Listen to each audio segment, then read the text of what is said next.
Ang Kabataan Express ay hatid sa inyo ng UNICEF.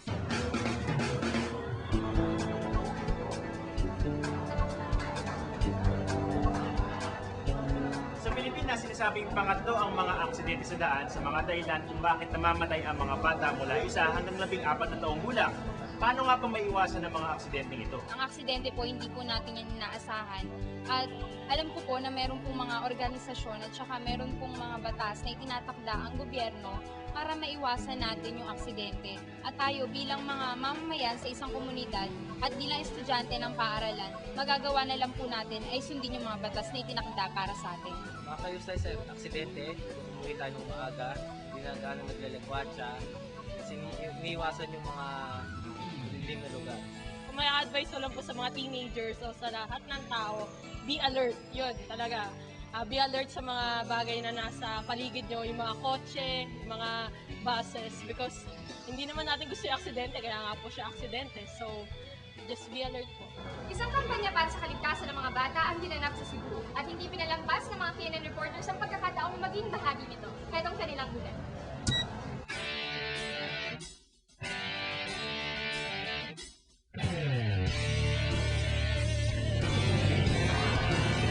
Kapag tayo ay pumapasok sa paaralan, gusto natin tayo ay ligtas at walang naiisip na pangamba. Pero maging sa simpleng paglalakad sa kalsada, ay maraming panganib na kinakaharap ang mga kabataan. Lumawak ang kaalaman namin dito na makadalo kami sa isang pagtitipon ng Safe Kids Philippines.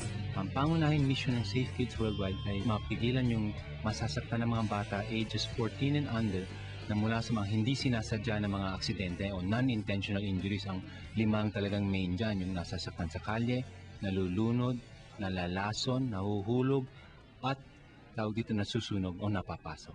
This Walk This Way program, which has been around for 7 years now.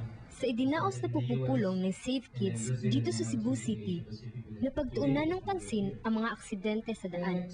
Ayon sa kanila, dito sa Pilipinas, 86% ng mga kabataan ay naglalakad papuntang eskwelahan.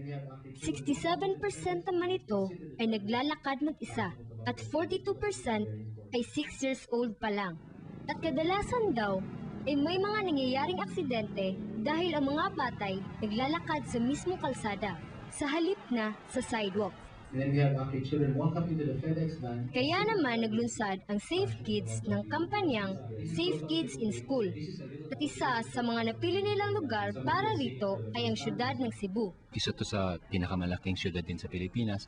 At dito rin, marami kaming na-encounter at na-network na interesado na mapanatiling kalusugan ng mga bata. Interesado rin sila sa safety ng mga children. Dito sa Zapatera Elementary School sa Cebu City District isinagawa ang unang bahagi ng kanilang proyekto, ang pagpinta ng pedestrian lane. Diba kaunsa na siya? Unsa man?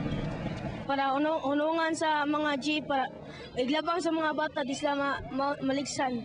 Para di maligsan mga bata, madapling sila.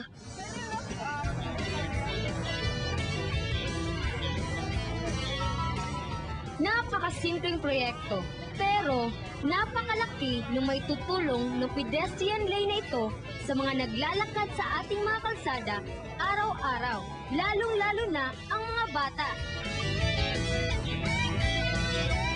Unang hakbang lamang ito para sa isang mas ligtas na kapaligiran dito sa Cebu at sa iba pang mga lungsod sa ating bansa.